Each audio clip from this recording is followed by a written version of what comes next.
नमस्कार सर्वांना, श्री स्वामी समर्थ. स्वागत आहे तुमचं माझ्या यूट्यूब चॅनलवरती. आजचा दिवस तुम्हाला खूप छान, सुखाचा, समाधानाचा जाऊ देत, हीच मी स्वामींच्या चरणी प्रार्थना करते आणि आजच्या या नवीन व्हिडिओला सुरुवात करते. श्री स्वामी समर्थ महाराजांचा प्रकट दिन हा प्रत्येक स्वामी भक्तासाठी मोठी पर्वणीच असतो. स्वामींची सेवा कशी करावी, काय तयारी करावी याबाबत विचारविनिमय सुरू होतो. स्वामी समर्थ प्रकट दिनाच्या दिवशी कोट्यवधी भाविक आवर्जून स्वामींची विशेष सेवा, स्वामींचे विशेष पूजन करत असतात. प्रत्येक जण आपापला भाव आणि परंपरा याप्रमाणे स्वामी पूजनाची तयारी करत असतो. परंतु अशा काही गोष्टी आहेत ज्या स्वामी पूजनामध्ये असायलाच हव्यात असं सांगितलं जातं. भिवू नकोस, मी तुझ्या पाठीशी आहे, हे स्वामींचे कालातीत अभय वचन असून अशक्य ही शक्य करतील स्वामी ही भाविकांची अतूट श्रद्धा आहे. आजही अनेकांना स्वामी समर्थ महाराजांच्या कृपेचा अद्भुत अनुभव येतो. स्वामी आपल्यावर कधी कृपा करतील हे कोणी सांगू शकत नाही, परंतु जेव्हा कृपा होते, शुभाशीर्वाद मिळतात, स्वामीचे अनुभव येतात, तेव्हा जीवन अगदी धन्य झाल्यासारखं वाटतं. यंदा शुक्रवार 20 मार्च 2026 रोजी श्री स्वामी समर्थ महाराजांचा प्रकट दिन आहे. या दिवशी आपल्याला प्रकट दिन साजरा करायचाच आहे, पण महाराजांच्या आवडीचे जे पदार्थ आहेत त्यापैकी कोणताही एक पदार्थ बनवून त्याचा नैवेद्य महाराजांना अर्पण करायचा आहे. तो नैवेद्य प्रसाद म्हणून आपण घरातील सर्वांनी म्हणजे कुटुंबातील सदस्यांनी तो ग्रहण करायचा आहे. यामुळे आपल्या कुंडलीतील गुरुग्रह जो आहे तो बलवान होतो. गुरूंचा आशीर्वाद, गुरु पाठबळ सुद्धा आपलं बलवान होतं आणि कुटुंबामध्ये एकोपा, प्रेम आणि आनंद सुद्धा वाढेल. स्वामी म्हणतात, तू जे जे प्रेमाने अर्पण करशील ते मी आनंदाने स्वीकारेल. पण हा नैवेद्य अर्पण करण्याची एक पद्धत आहे. 20 तारखेला महाराजांचा प्रकट दिन आहे. मग या निमित्ताने महाराजांना आवडतात ते पदार्थ आपण बनवलेच पाहिजेत. तुम्हाला हवं असेल तर यातील तुम्ही जितके शक्य होतील तेवढे पदार्थ घरामध्ये बनवू शकता. पण नाही झालं तर कोणताही एक पदार्थ सकाळी उठल्यापासून ते रात्री झोपेपर्यंत जेव्हा केव्हा तुम्हाला शक्य होईल तेव्हा तुम्हाला महाराजांना अर्पण करायचं आहे. बऱ्याच जणी म्हणजेच बऱ्याचशा मैत्रिणी किंवा दादा जे आहेत ते खूप घाईगडबडीमध्ये असतात, ऑफिसमध्ये कामाला जातात.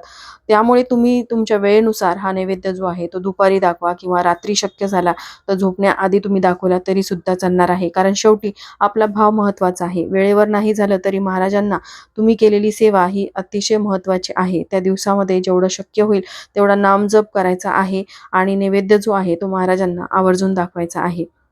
तर उद्या आलेल्या स्वामी प्रकट दिनाच्या निमित्ताने आपल्याला महाराजांना असा कोणता नैवेद्य दाखवायचा आहे, सेवा कोणत्या करायच्या आहेत याबद्दलची माहिती जाणून घ्यायची असेल तर व्हिडिओ स्किप न करता शेवटपर्यंत बघा. चॅनलवरती पहिल्यांदा आला असाल तर सबस्क्राईब करा आणि असेच नवनवीन माहितीपूर्ण व्हिडिओ बघण्यासाठी बेल आयकॉनलाही क्लिक करा.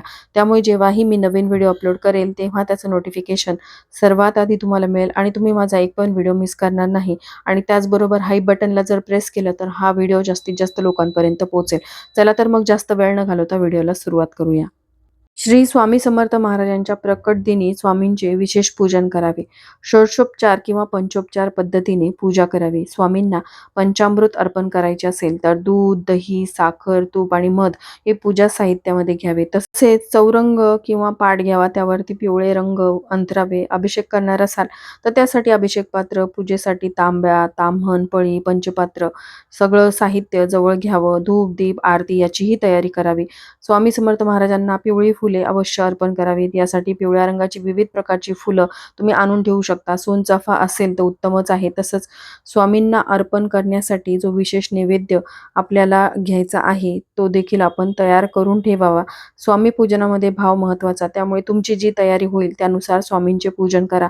मनापासून स्वामी सेवा करावी. स्वामी पूजन झाल्यानंतर तारक मंत्र म्हणावा. श्री स्वामी समर्थ मंत्राचा 108 वेळा जप करावा.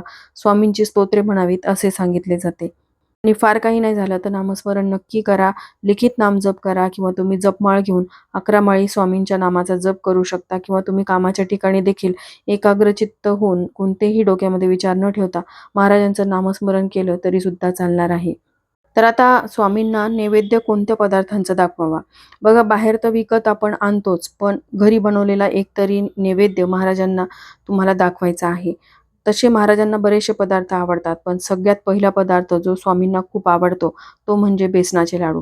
बेसनाचे लाडू स्वामींना खूप आवडतात. भलेही तुम्ही इतर कोणतेही पदार्थ विकत आणले, पिवळ्या रंगाची मिठाई असेल किंवा इतर कोणतेही पदार्थ जे स्वामींना आवडतात ते विकत आणू शकता, पण एक तर ती पदार्थ तुम्ही तुमच्या हातांनी बनवून महाराजांना अर्पण करायचा आहे. बघा, कोणत्याही देवांना म्हणूनच नाही तर स्वामींना देखील नैवेद्य दाखवायचा असेल तर तो आपल्या हाताने बनवावा. कारण असं म्हटलं जातं, जेव्हा कोणत्याही देवासाठी आपण नैवेद्य बनवतो तर तो नैवेद्य बनवत असताना आपल्या हातावरील ज्या नकारात्मक रेषा आहेत, ज्यामुळे आपण बघतो की हातावरच्या रेषा असं सांगतात तसं सांगतात, तर ते जे दुर्भाग्य आपल्या हातावर आहे लिहिलेलं, दुर्भाग्य सौभाग्यामध्ये बदलण्याची ताकद जी आहे ती स्वामी महाराजांमध्ये आहे. ती ताकद तुम्ही ज्याही देवाला, ज्याही गुरूंना मानता त्यांच्यामध्ये आहे, असंही म्हटलं जातं. म्हणूनच नैवेद्य बनवताना तुमचं दुर्भाग्य सौभाग्यामध्ये बदलायचं असेल, तुमच्या हातावरच्या रेषा बदलायच्या असतील, तर नैवेद्य नेहमी तुमच्या हाताने बनवावा. विकत आणून नैवेद्य दाखवायचा नाही. तर बेसनाचे लाडू जे आहेत तर ते तुम्ही घरी बनवा, हाताने बनवा. जसं तुम्ही लाडू बांधाल ना आपल्या हातावर घेऊन, तसं दुर्भाग्याच्या रेषा ज्या आहेत त्या सौभाग्यामध्ये बदलतील. आणि स्वामीवर विश्वास ठेवा, नक्कीच ही गोष्ट होईल. आणि सगळ्यात पहिला पदार्थ बेसनाचे लाडू. लाडू बनवून महाराजांना नैवेद्य अर्पण करायचा आहे. हे तुम्हाला काही कारणाने शक्य नसेल तर बेसनाचे लाडू बनवणं झालं नाही तर महाराजांना पुरणाची पोळी देखील खूप आवडते. या दिवशी आवर्जून पुरणपोळीचा स्वयंपाक तुम्ही तयार करू शकता. आणि पुरणपोळीच्या स्वयंपाकामध्ये आवर्जून तुम्ही कुरडई असेल, खीर असेल, पुरणपोळी जी आहे तर ती बनवायची आहे. पण त्यासोबत तुम्ही खीरसुद्धा बनवू शकता, कुरडई तळू शकता. त्याचबरोबर कांदा भजी जी आहेत ती महाराजांना खूप आवडतात. आपण इतर देवी देवतांना जेव्हा नैवेद्य दाखवतो तेव्हा आपण कांदा लसणाचा वापर करत नाही नैवेद्य दाखवताना.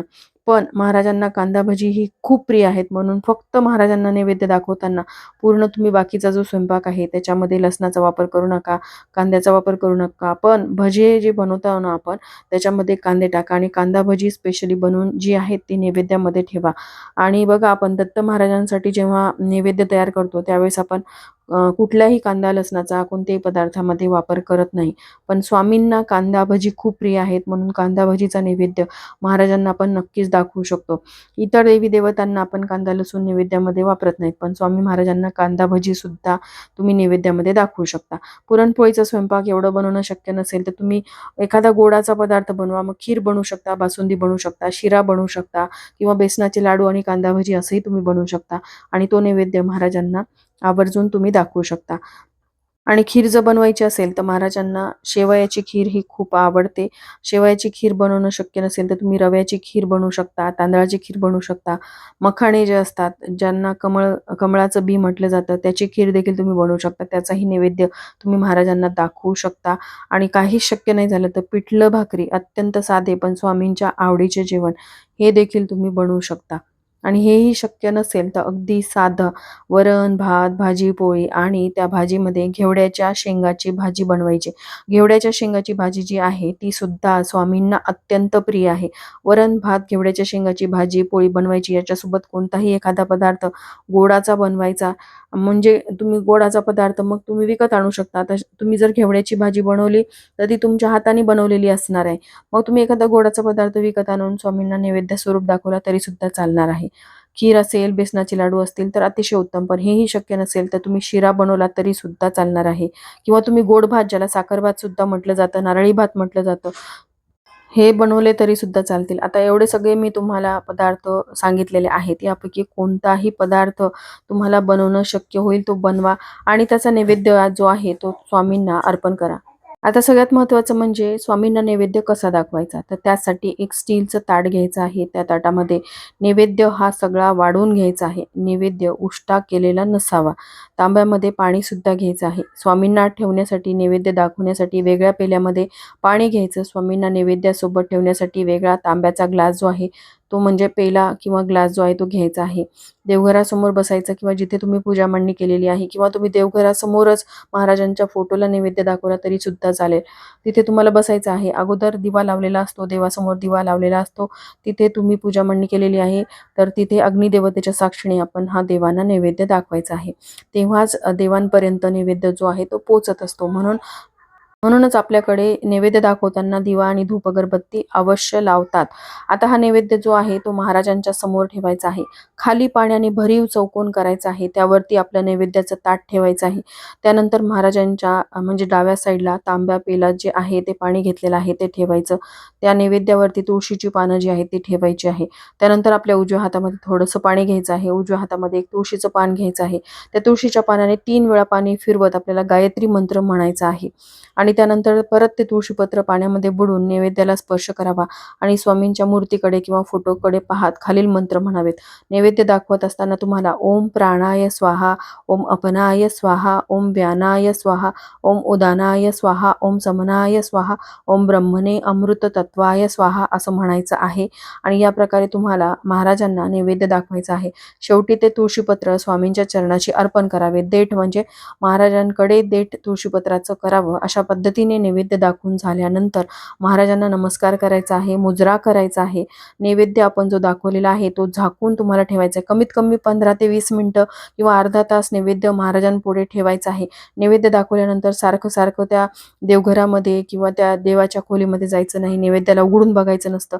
अर्धा तास तिकडे जायचं नाही. नैवेद्य जो आहे तो तुम्ही मनापासून बनवलेला असेल ना, तर महाराज तो नक्की ग्रहण करतात आणि तुम्हाला तो त्याचा अनुभव देखील येतो. आणि जो महाराजांना आपण नैवेद्य अर्पण केलेला असतो ना, तो कुटुंबातील सर्वांनी ग्रहण करायचा आहे महाराजांचा आशीर्वाद म्हणून. आणि बघा, जेव्हा आपण मंदिरामध्ये सुद्धा जातो ना, तेव्हा आपण नैवेद्य स्वरूप महाराजांसाठी काहीतरी वस्तू घेत असतो, ज्यामध्ये पेढे असतील किंवा नारळ असतील, तर ते तुम्ही घेऊन जाऊ शकता. मंदिरामध्ये गेल्यानंतर देवांचं दर्शन आपण घेतो. मंदिरामधून बाहेर आल्यानंतर त्याच पेढ्याला आपण किंवा त्या नारळाला आपण प्रसाद म्हणून घेत असतो. अगदी तसंच आपण घरामध्ये जो नैवेद्य महाराजांना अर्पण करणार आहोत तो प्रसाद समजून आपल्याला तो प्रसाद सेवन करायचा आहे.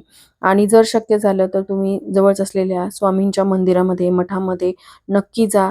जर तुम्हाला शक्य झालं तर सोबत जाताना तुम्ही घरी तयार केलेले बेसनाचे लाडू किंवा विकत एखादी पिवळ्या रंगाची मिठाई, पेढा वगैरे सोबत घेऊन जायचं आहे आणि तिथे महाराजांना नैवेद्य अर्पण करायचा.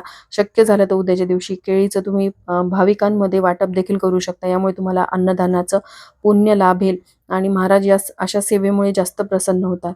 तर देवासमोर आपण जो नैवेद्य झाकून ठेवतो ना, तेव्हा आपण तो ग्रहण करतो, तेव्हा त्याचा प्रसाद जो आहे तो तयार होतो. तेव्हा त्याच्यामध्ये सर्व दैवीय शक्ती जी असते, ती दैवतत्व जे असतं ते तयार होत असतं. सकारात्मक ऊर्जा जी असते ती त्यामध्ये सामावली जाते. म्हणूनच हा प्रसाद जो आहे तो टाकून द्यायचा नाही. म्हणजे गाईला वगैरे किंवा एखाद्या झाडाखाली बरेच जण नेऊन ठेवतात, पण हा नैवेद्य जो आहे तो तुम्हाला तसा कुठेही ठेवायचा नाही. अगदी प्रसाद खाली सांडला तर चुकून मुलांकडून वगैरे तर तो उचलून तुम्ही एखाद्या झाडाखाली टाकू शकता, जिथे किडे कीटक वगैरे हा प्रसाद खाऊन घेतील. पण प्रसाद फेकून देण्याची चूक करू नका. उचलून क्षमा प्रार्थना करून तुम्ही तो एखाद्या झाडाखाली टाकू शकता आणि उर्वरित जो प्रसाद आहे, जो नैवेद्य महाराजांना आपण अर्पण केलेला होता, तो आपण कुटुंबातील सर्व सदस्यांनी खायचा आहे. चुकूनही तो डस्टबिनमध्ये किंवा उरलेल्या कॅरी बॅगमध्ये बांधून टाकून देऊ नका. एक प्रकारे तुम्हाला नैवेद्य दाखवणं शक्य नाही झालं किंवा सेवा करणं शक्य नाही झालं तरी सुद्धा चालेल, पण अशी चूक तुम्हाला करायची नाही. देवाच्या नैवेद्याचा अपमान करायचा नाही. स्वामींना पंचपक्वान्न वाढले नाही तरी चालतील, पण महाराजांना तुमचा भाव महत्त्वाचा आहे. दुसऱ्यांबद्दल ईर्ष्या, दुसऱ्याबद्दल कपट मनामध्ये ठेवलं तर महाराज तो नैवेद्य कधीही स्वीकारत नाहीत. तर चला, अतिशय छोट्याशा माहितीसह आजचा हा व्हिडिओ मी तर सेंड करते. व्हिडिओ आवडला असेल, थोडा जरी हेल्पफुल वाटला असेल तर लाईक, शेअर, सबस्क्राईब करा. भेटूयात पुढच्या व्हिडिओमध्ये. धन्यवाद.